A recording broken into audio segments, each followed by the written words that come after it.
देने का काम कर रहे हैं।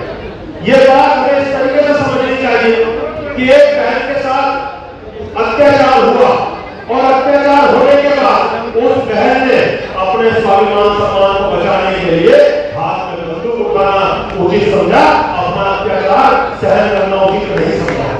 उन्होंने बंदूक को उठा के उन तमाम माता बहनों को, जिन बहनों के साथ गलत नहीं होता होगा, कहीं गलत करने की कोई सोचता होगा, उन्हें जवाब देने का काम किया कि अगर तुम हमारे साथ गलत करोगे तो उसका जवाब तुम्हें दिया जाएगा। ये है फूलन देवी जी का वो दर्शन था। अगर है फूलन देवी जी वो काम न करती और मुलायम सिंह यादव जी उनका सम्मान न करते तो शायद आज चर्चा समाज के मेरे भाई फूलन देवी जी का नाम इस सम्मान के साथ न लेते। अभी मेरे साथ कि हमारे बहनों के साथ बहुत अत्याचार होता है और लोग हमारे बहनों के साथ गलत करते हैं। गलत क्यों करते हैं हमें शीशे में बात करनी चाहिए और उन लोगों की हिम्मत क्यों करती है जो हमारे बहन के साथ गलत करते हैं, हमें शीशे में बात करनी चाहिए। अगर आज कोई हमारी बहन की तरफ गलत नजर उठाने देखता है उसके कारण चैनल वाले 15 हो गए। ये बात हमें समझनी पड़ेगी। आज हमें इस बात को समझकर अपने अंदर गहनता से अपने अंदर विचार करना पड़ेगा। इन कार्यक्रमों को आयोजित करने वाले लोगों का काम भी करना होगा जब हम इन बात को अपने अंदर ग्रहण करने के बाद अपने लोगों तक इसे भेजने का काम करें। आप बताइए हमारी बहनें स्कूल पढ़ने जाती हैं, हमारी बहन के साथ कोई आदमी गलती के साथ बदतमीजी करते, वो बहन वापस घर आके बता देगी कि मेरे साथ क्या गलत हुआ। ये सच्ची काम है। यहाँ पे ये यूनिवर्सिटी के लीडर है, इस यूनिवर्सिटी में हजारों बहनें हमारी पढ़ने जाती हैं, लेकिन अगर उनके साथ में कुछ गलत होता है अपने घर जाकर बताते नहीं। कारण है उसका क्योंकि उन्हें पता है कि मैं जिससे बताऊंगी वो मुझे गलत ठहराएगा, उस गलत आदमी को गलत नहीं ठहराएगा। ये बात हमें समझनी पड़ेगी। वो अपने माँ बाप को जाकर बताएगी तो उसके माँ बाप उसकी पढ़ाई रोक कर देंगे। गाँव में जाकर अपने किसी भाई को बताएगी तो उसका भाई उसकी मदद को करेगा नहीं, उसके बारे में वो गलत सोचना शुरू कर देगा, गलती नहीं होगी। ये बात हमें समझनी पड़ेगी।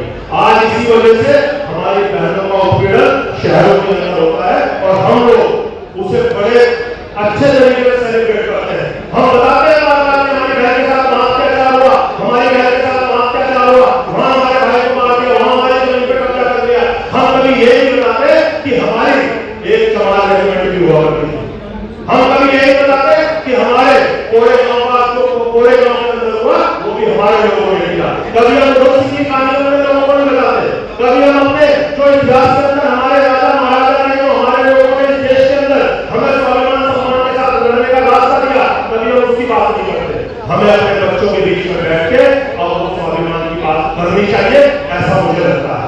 हमें अपने बच्चों को उधम सिंह की बात बतानी चाहिए, हमें अपने बच्चों को बाबा साहब के उस संघर्ष की बात को बताना चाहिए जिस संघर्ष के साथ उन्होंने हमारे स्वाभिमान सम्मान को लड़ने का काम किया। अगर मैं प्रैक्टिकल के साथ अपनी बात कर रहा हूँ, अगर तथागत गौतम जी 2500 साल पहले अगर हमारे लिए, हमारे स्वाभिमान के लिए, हमारे सम्मान के लिए, हमारे बच्चों के लिए, हमारे भविष्य के लिए एक लड़ाई लड़ रहे थे तो इसका मतलब उनके साथ चलने वाले लोग ताकतवर थे, कमजोर नहीं थे। ये बात हमें समझनी चाहिए। अगर भगवान संत शिरोमणि गुरु रविदास जी महाराज 650 साल पहले बनारस घाट पर खड़े होकर ये बात बोल रहे थे कटौती में लूंगा, तो ये बात हमें समझनी चाहिए कि भगवान संत शिरोमणि गुरु रविदास जी के चाहने वाले, उनके साथ चलने वाले कमजोर नहीं थे, ताकतवर थे। अगर वो कमजोर होते तो शायद वो मनुवादी 650 साल पहले भगवान संत शिरोमणि गुरु रविदास जी महाराज को मैं चाहूंगा छोड़ बड़े समाज से ये शब्द बोले ना देते। ये बात हमें आज इस चीज पर निश्चित रूप से आज जब हम समाज की बात है, यहाँ जितने लोग हैं इसमें बड़ी संख्या में हमारे पीढ़ी के पिछड़े समाज के लोग हैं, दलित समाज के लोग हैं। आज सबसे ज्यादा संघर्ष कर रहे हैं देश के सारे वीडियो मिल हम लोग बहुजन समाज के लोग, सबसे ज्यादा लड़ाई को लड़ा बहुजन समाज के लोग पर सबसे ज्यादा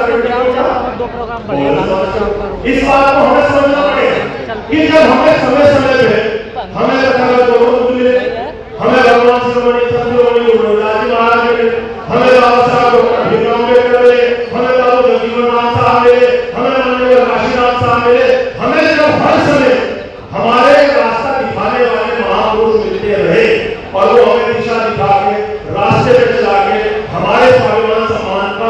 संरक्षण करते रहे तो हमें समझना पड़ेगा कि आजाद भारत में 75 साल बाद भी हमें इस तरीके की चर्चा करनी क्यों पड़ रही है।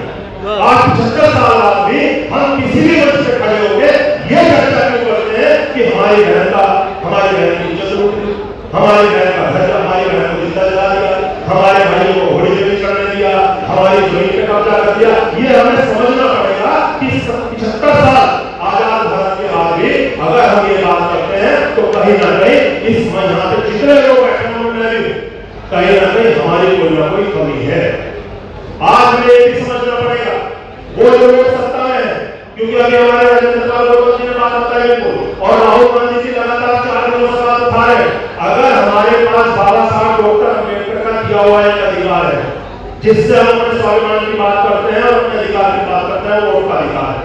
अगर वो वोट का अधिकार ही चोरी हो जाए, उस वोट के अधिकार की ताकत को ही लोग प्रभावी कर ले, तो आप कल्पना करो कि अगर कोई नेता आपकी गलियों में आकर आपसे पूछेगा कि आपकी सड़क बनी है नहीं बनी, कोई नेता आपकी गलियों में आकर पूछेगा कि आपकी लाइट लगी नहीं लगी, क्या कोई नेता आपके स्कूलों को खुलवाने की बात करेगा, क्या कोई नेता आपके आरक्षण की बात करेगा, क्या कोई नेता आपके स्वाभिमान सम्मान की बात करेगा? वो सिर्फ अगर आपकी गलियों में आकर बात करता है तो मुझे लगता है कि मैं थोड़ी सी बात करूं तो मुझे अपना वोट दे दे। लेकिन अगर वो वोट को चोरी से लेने लगे तो कोई नेता हमारी गलियों में आने वाला नहीं है, कोई नेता हमारी गलियों की तरफ देखने वाला नहीं है। हमें इस बात को समझना पड़ेगा। और राजेंद्र गौतम जी, मैं आपको इस मंच से आश्वस्त करता हूं, ये लड़ाई तो आपकी पार्टी ने चलाई है, यहाँ राजनीतिक बात नहीं होनी चाहिए, सामाजिक मंच है, लेकिन सामाजिक मंच पर भी राजनीति की बात होनी चाहिए। ये बात हम ही बोलते हैं कि हमारे मंचों में राजनीति की बात नहीं होगी, जाओ दूसरे समाज के लोगों के बीच, वो लोगों के यहाँ पर समाज का काम बाद में होता है, राजनीति का काम पहले होता है। और ये लड़ाई हमारे स्वाभिमान सम्मान की लड़ाई, आपकी ये लड़ाई स्टार्ट आपने 3 दिनों से की है, इसमें हमारा पूरा नौजवान इस वोट को बचाने के लिए, इस वोट के अधिकार को बचाने के लिए कंधे से कंधा मिलाकर लड़ेगा। और मैं इस मंच से घोषणा करके कह रहा हूं, बहुत सारे नौजवान साथी बैठे हैं, मैं आप लोगों से भी कह रहा हूं, अगर ये वोट ना बचा तो निश्चित रूप से आप समझ लेना 27 के बाद कोई नेता हमारी बात करेगा नहीं करेगा, इसकी कोई गारंटी नहीं है। कोई नेता हमारे साथ खड़ा हुआ नहीं खड़ा हुआ, इसकी कोई गारंटी नहीं है। और इस वोट को बिल्कुल हमें अपनी गारंटी की तरह बचाना पड़ेगा। और ये वोट बचेगा तो निश्चित रूप से, चाहे वो 27 का चुनाव हो, चाहे वो 28 का चुनाव हो, जो भी चुनाव हो, उस चुनाव के अंदर हमारा स्वाभिमान सम्मान सुरक्षित रह जाएगा। मैं अपनी बात को विराम देता हूँ। इस बात को खत्म करने से पहले मैं सिर्फ आप सब लोगों से निवेदन करता हूँ, अब गौरव गाथाएं आने का टाइम है। अभी अगर हमने अपनी गौरव गाथाएं नहीं गाई, अपने लोगों को अपनी गौरव गाथाओं से नहीं तोड़ा, तो निश्चित रूप से वो लोग चाहते हैं कि हम मंडी झाड़ू की बात करते हैं और हमें पीटते हैं। लेकिन जैसे हम गौरव गाथाएं गुजर समाज के लोग हैं, आप मुझे एक चीज बताओ, सम्राट मेरी बहुत सी बात हुई उत्तर प्रदेश के अंदर, लेकिन अभी तक ये तय नहीं हुआ कि ठाकुर थे या गुजर थे। लेकिन वो के इतने सारे होर्डिंग लगा दिए पूरे देश में, पूरे प्रदेश में, उन्होंने ये बोल को अपने कंट्रोल में ले लिया। क्यों ले लिया? क्योंकि वो गौरव गाथाएं बनाना चाहते हैं अपने लोग, यही बात हमें बतानी पड़ेगी। तो मेरा ये कहना आप लोगों से सिर्फ मामला प्रेजेंटेशन का है। मैं 1 मिनट की बात आपको बताऊंगा, उसके बाद अपनी बात खत्म करूंगा। अभी हम गए उदयपुर गया अपनी फैमिली के साथ, तो उदयपुर जब मैं महाराणा प्रताप का किला देखने गया तो वहां उन्होंने मुझे 2 गाइड दिए, 2 सुरक्षा वाले दिए, उन्होंने मुझे महाराणा प्रताप के किले को भ्रमण कराया, मेरी पत्नी मेरे साथ। तो जब उस किले का भ्रमण करने लगे, उन्होंने देखिए महाराणा प्रताप ऐसे थे, महाराणा प्रताप की एक ढाल है, महाराणा प्रताप का एक छत्र है, महाराणा प्रताप का वो घोड़ा चेतक था, उसके भी 10 जनों में फोटो लगाए हुए, उनकी मूर्तियां बनाई हुई थी, महाराणा प्रताप का चेतक घोड़ा था। और महाराणा प्रताप के साथ लड़ाई हुई, इस क्षेत्र में महाराणा प्रताप को बचा लिया। फिर उसके बाद एक वर्णन में मुझे बताया कि जब महाराणा प्रताप हार गए तो जब वो जंगलों की तरफ गए तो जंगलों के अंदर देखो महाराणा प्रताप इतने महान थे कि उन्होंने भीड़ जाने के लोगों में जाकर उन्हीं का दिया हुआ खाना खाया और उन्हीं के साथ वो रहे।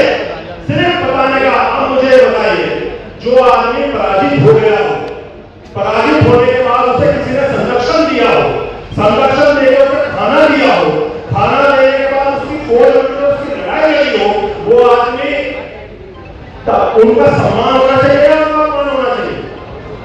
बताइए, सम्मान होना चाहिए। लेकिन वहां महाराणा प्रताप महान हो गए और हमारे लोगों में संरक्षण देने वाले अछूत हो गए। इस बात को समझना पड़ेगा कि महान लोगों की जो गाथा है उसे महान तरीके से बतानी पड़ेगी। उन लोगों को हमने साथ दिया, उनकी हमने लड़ाई लड़ी।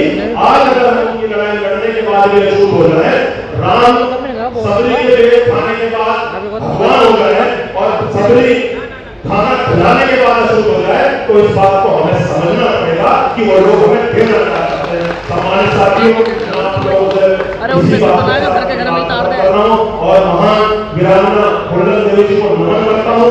इसलिए नमन करता हूँ कि इनके साथ अत्याचार हुआ तो उन्होंने उसका प्रतिकार किया, उसकी लड़ाई लड़ी और स्वाभिमान सम्मान से कोई समझौता नहीं किया।